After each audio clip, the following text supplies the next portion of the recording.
Pasado alas 4:30 ng madaling araw nang mangyari ang naturang aksidente.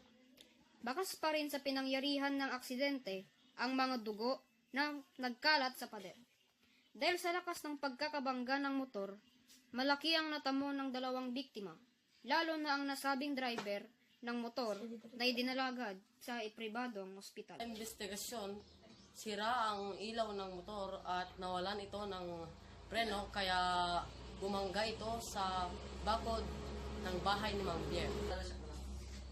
Mabuti na lang at mabilis ang pagresponde ng ambulansya upang idala ang mga biktima sa ospital.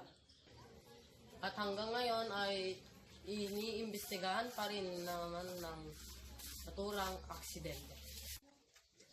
Ayon naman sa misis ni Mang Viel, natutulog daw sila nang biglang may narinig silang parang Kami bumangga. noon at patay sindi yung ilaw ng motor. Tapos sabi ng kaibigan ko, wala daw preno, kaya hindi namin nakita yung daan. At bigla kaming nabangga doon sa bakod at doon na kami nawalan ng malay. Hanggang ngayon, Vin, ay critical pa rin ang lagay ng driver na nasa CVMC ngayon dahil sa natamong sugat nito sa ulo.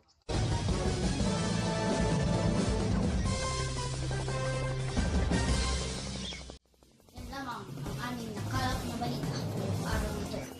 Ako po si Mark Arvin A. Derwin at ito ang Team